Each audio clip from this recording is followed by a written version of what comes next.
ఇప్పుడు ఇందాక చెప్పారు మీరు ఎవరన్నా హీరోని కానీ ఎవరన్నా వ్యక్తిని కానీ మోసం చేశారంటే రవితేజ అని చెప్పారు. అలా మిమ్మల్ని ఎవరన్నా మోసం చేశారా ఇప్పటివరకు? చేశాడు సార్. ఎవరు? ఒక హీరో మేనేజర్ చేశాడు. ఓకే, ఎట్లా అండి? ఎట్లా ఇక మోసం చేశాడు అంతే, మోసపోయాను. చెప్పండి, ఫ్రాంక్లీ చెప్తా అన్నారు. మళ్ళీ ఫ్రాంక్లీ అంటే ఇక మోసం చేశాడు అంతే, మోసం అంటే మోసం చేశాడు, ఫ్రాంక్లీగా చెప్తున్నా. ఇప్పుడు సినిమా చీట్ చేశాడు. సినిమా తీసిన ఒక హీరో మేనేజర్. ఎలా ఏం చేశాడు? ఇక అన్ని విధాలా వాడుకున్నాడు మనని. ఆ రోజు మన అవసరం, మోసపోతున్నాం అని తెలిసి కూడా మోసపోయాను. అది గొప్ప ఆర్ట్. అది నాకు తెలిసి నేను మోసపోతున్నాను తెలిసి కూడా మోసపోయాను ఆ హీరో చేత. తెలిసి మోసం చేస్తున్నా అన్నట్టు తెలిసి నేను ఇప్పుడు రవితేజని తెలిసి మోసం చేసా చూడండి. అలాగే రవితేజ అనేవాడిని పాపం, రవితేజ అనేవాడిని చెప్పండి. రవితేజ అనేవాడు ఏదో పొలం కొన్నాను సార్. ఒక రవితేజకి ఒక పొలం ఇచ్చాను నేను, కొన్నాడు నా దగ్గర. పాపం ఆయన ప్రేమగా కొనుక్కున్నాడు పొలం. ఆ పొలాన్ని కింద నాది ఇంకో 30 ఎకరాల పొలం ఉంది. 30 ఎకరాలు అమ్మాలంటే 25 ఎకరాలు ఇస్తేనే అమ్ముతా అన్నాడు. ఓకే, 30 నాది 40 ఉంది. అప్పుడు రవితేజ దగ్గర పోయి అబద్ధం చెప్పి, అన్న నీదేదో గవర్నమెంట్ వాళ్ళు అక్విజిషన్ చేస్తున్నారు అమ్మేద్దామని. నమ్మాడు పాపం. నమ్మి ఇచ్చాడు. చాలా బాధపడ్డారు పాపం. దేవుడు చాలా మంచివాడే. రవితేజ సినిమా తీసి 5 కోట్ల డబ్బులు మిగిలినాయి మనకి, అయినా మోసం చేస్తున్నానే అని ఫీల్ అయ్యా. కానీ ఏదో ఒక రోజు ఆ రుణం తీర్చేసుకుంటారు రవితేజ. ఇదేనా మీరు చేసిన మోసం? అది మోసమే కదా సార్. అది మోసం కాదు. అది ఏంటి ఆయన రియాక్షన్ ఏంటి దానికి చెప్పంగానే? ఆయనకి ఈ తర్వాత తెలుసు అన్న నేను మోసం చేశాను నిన్ను అని చెప్పా. సారీ చెప్పా. గొప్పవాడు కాబట్టి నాకు తెలుసురా అన్నాడు అంతే. నన్ను ఎరా అంటాడు, నాకు తెలుసురా అన్నాడు. ఓకే, మొత్తానికి ఏంటి మోసం అని చెప్పన్నారు, చెప్పేశారు. చెప్పనంటే రవితేజ పాపం నిజాయితీ పడు కదా సార్ పాపం. ఆయనతో ఉన్న మీకు రిలేషన్ ఏంటి? ఆయన క్యారెక్టర్ గురించి ఆయన మీ రిలేషన్ చెప్పండి. అంటే కష్టపడి పైకి వచ్చిన 100% చిరంజీవి తర్వాత 100% ఈ రోజుకి కూడా డబ్బు విలువ తెలుసు నాకు. డబ్బుని ఇష్టపడేవాళ్ళు అంటే నాకు మోజు సార్ బాగా. డబ్బుని రెస్పెక్ట్ ఇచ్చేవాళ్ళు అంటే ఒక ఫ్యామిలీ, ఒక భార్య, ఒక పిల్లలు, ఒక అమ్మ, ఒక నాయన, వీళ్ళందరూ ఇట్లా ప్రేమగా చూసేవాళ్ళు అంటే నాకు ఇష్టం బాగా. అట్లా ఇండస్ట్రీలో చాలా తక్కువ మంది ఉండేది. ఒక ఫ్యామిలీ అంటే ఒక రవితేజ కదా విపరీతంగా ఉంటాయి. వాళ్ళ అమ్మ నాన్నని, వాళ్ళ ఫ్యామిలీని బాగా చూస్తాడు. మేము ఆర్భాటాలు పోం సార్. మేము ఇన్ని చేసినా మేము ఆర్భాటాలు పోయి మా ఫ్యామిలీని బయటకు తీసి అట్లా చెయ్యం. మా స్టైల్ అది, బేసిక్గా మా స్టైల్ అది. మేము ఎక్కడికి మా ఫ్యామిలీతో మేము బయటికి రాం. మా పక్క పల్లెటూరు కల్చర్ మాది. ఇంకా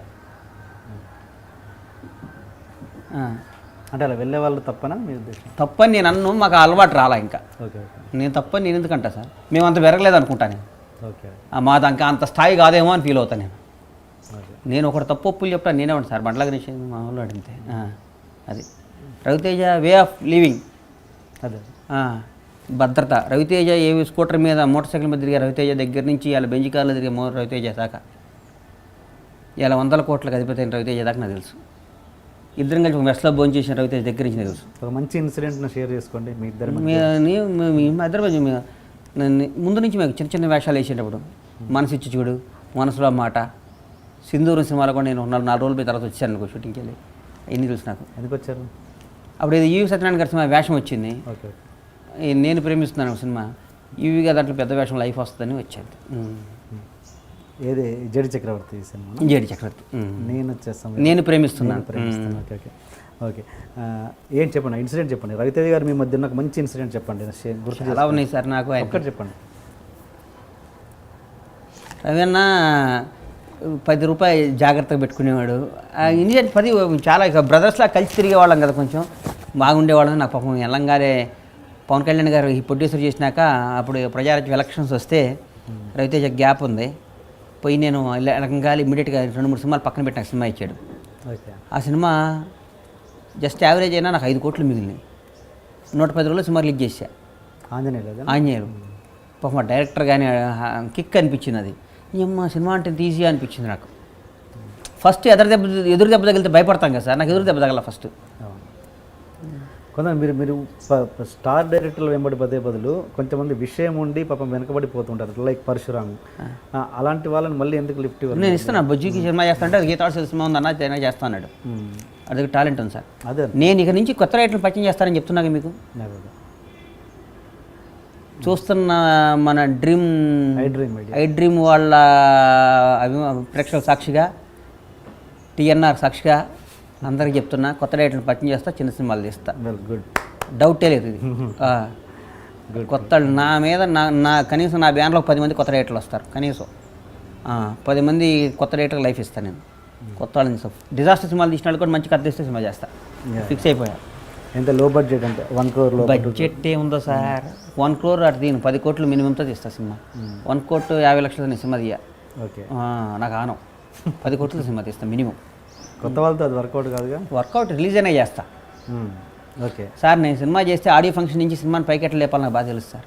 ఓకే. నాకున్న టాలెంట్ అది. వన్స్ ఆడియో ఫంక్షన్ స్టార్ట్ అయినాక సినిమాని ఎట్లా పైకి తీసుకెళ్ళాలో నాకు బాగా తెలుసు. నా సినిమాని ఓపెనింగ్ సెట్ తెచ్చుకోవాలి నాకు బాగా తెలుసు. ఓకే.